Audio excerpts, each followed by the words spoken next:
Evelyn, I'll start with you because you're a girl. You're a teacher, is that right? Yes. Oh, what a nice little teacher, huh? Where are you from, Teach? I teach at El Monte. Are you married? Yes, my husband goes to Caltech. Oh. Well, I'm sorry to hear that. Huh? Floyd Humerson, huh? Yes, sir. How old are you, Floyd? I'm 24. Mm-hmm. Now, Mr. Fenneman says you have an unusual profession. What do you do, Floyd? Well, with a name like Floyd Humerson, I should guess you're a flute player with a Philharmonic. What do you do? Well, I train lions, Groucho. What was that? I train lions. You mean the van and storage company? No, the kind that eat meat. How long you been doing this kind of work, Floyd? About half an hour? No. People say anything to get on this show. Trains lines. He probably sells pencil sharpeners or something. I could use one. My head has been coming to a point lately. Well, my father was a lion trainer, and so I've been at it since I've been about 8 years old. What did you do? Did you start training mice first when you were a kid? Well, no, just being around them. You say your father was a lion tamer? Yeah. What happened? Did he collect his severance pay? No, he's retired. He's in the termite business now.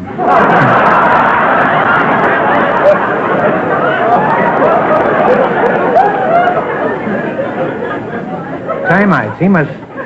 He must cut quite a picture crawling under a house with a whip, a chair, and a loaded revolver.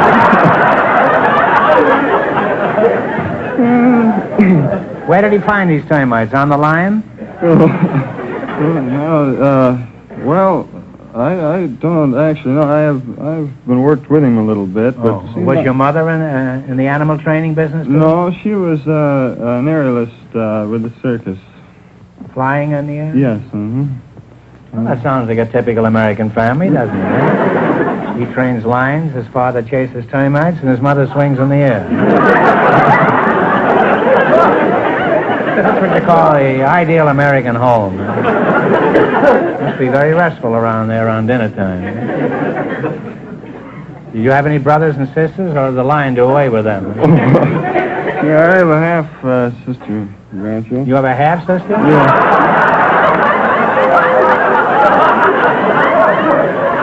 You mean you keep the lion in the house? I used to, yes. Well, a half a sister is better than none, I guess. Which half you got, do you remember? Well, Floyd, Floyd, you chew on a hunk of raw meat for a minute while I engage this beautiful teacher here in repartee. How old are you, Evelyn? 24. 24. How long have you been teaching school? I'm starting on my second year. Really? Huh? Well, aren't the children distracted when you walk in the schoolroom? No, I teach girls. Oh. What do you teach these girls? I teach homemaking. Homemaking. What's that? Carpentry and things like that? No, among other things, it's cooking and sewing.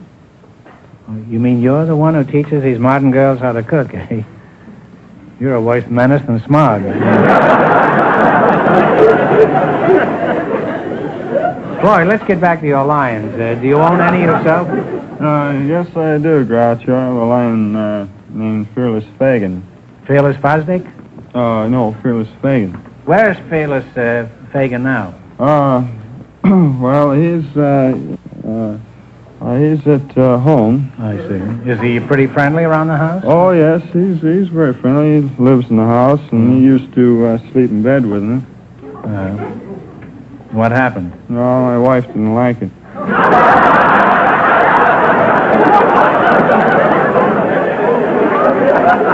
Well, I think there's some justification for that. I think you should have got her a lion, too. Huh? Now, where do you keep Fearless Fosdick now? Well, I keep him up in Thousand Oaks, and we have a lot of animal compounds and one thing or another up there. And so... You keep him in a tree, you say? No, in the house. You said in the Thousand Oaks. Oh, well, it has Thousand Oaks, supposedly. Unless they might have cut one down. What a... Is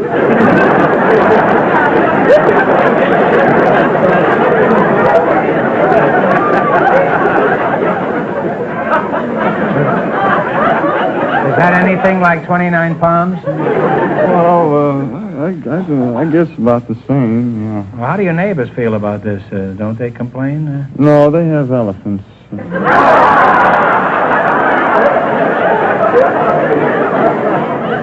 Well, that I can understand. Having an elephant in the house is logical, but having a lion, that's ridiculous.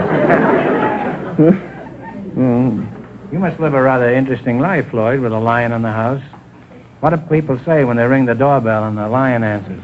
oh, well, not too long ago, why, we have the Dutch doors in our house, you know, the kind that open up one at a time.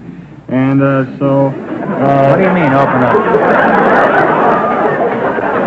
Well, you know, it's kind of used to have in barns, you know, where they sawed them in half, you know, where the bottom part opens up and then the top part opens up. This is like your half-sister, huh? Well, anyway, so this Fuller Brushman, he came up to sell me some brushes, and so I was talking to him, and so Fagan stuck his head out over the door and top of the door, and so I still have the man's brushes and briefcase.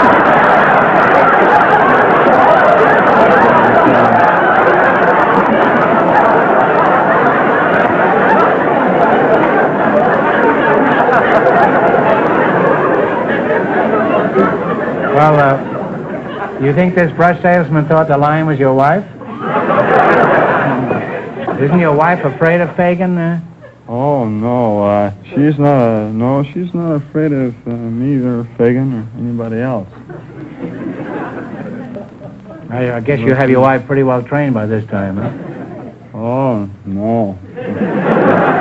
Women are the hardest things in the world to train. They have the cunning of a tiger and the stupidity of a lion, and well... No, let it go. You know what I mean. Let it go. You're not going home tonight anyway. Well, I hate to break this conversation off. It's been very educational and extremely interesting. Okay. However, it is time to play You Bet Your Life. In the race for the $1,000, the second couple is leading with $150. Now, you selected the animal kingdom, and remember, the more the question is worth, the harder it is. Now, what do you want to start with? 10, 50, 60, all the way up to 100? 80. $80. What do you call a young or nestling pigeon? Let's say, I ate some on toast one time.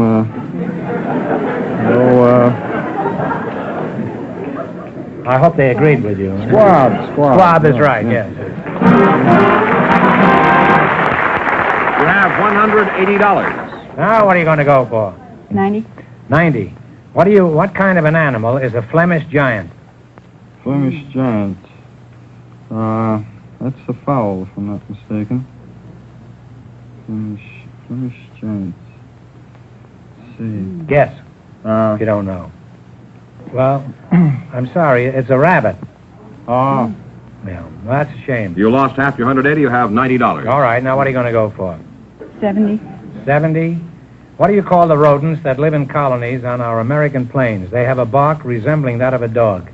That is your, a prairie dog. That's right, a prairie dog is right. You now have $160. And here's your last chance to beat the other couples. What are you going to go for? 60. 60? 60. What are teals, golden eyes, and canvasbacks? Eels, goes and gather ducks. That's right, ducks is right. And you wind up with $220. Thanks, and good luck to the Desoto Plymouth dealers. Thank you.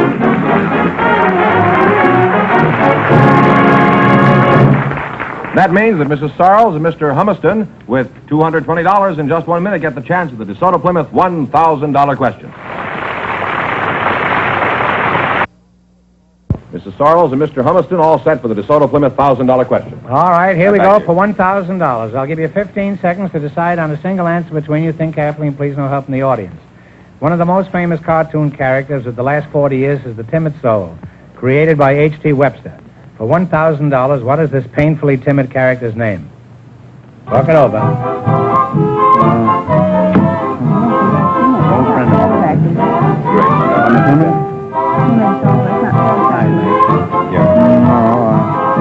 I don't think it's been going 40 years.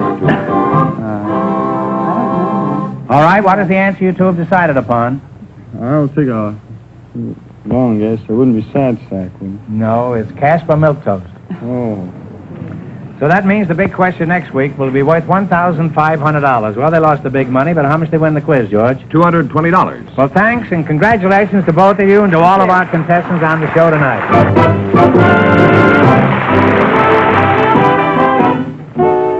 Friends, go in to see your Desoto Plymouth dealer tomorrow. And when you do, tell them Groucho sent you.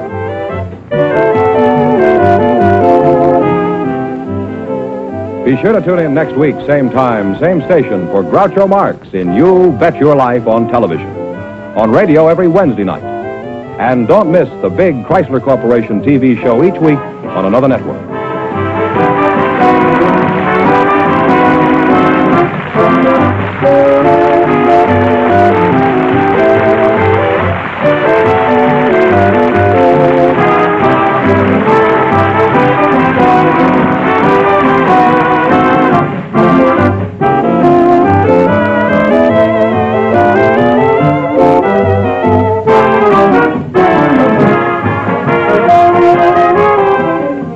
This is George Fenneman signing off with a message from the National Safety Council. You can't control the winter weather, but you can control your speed.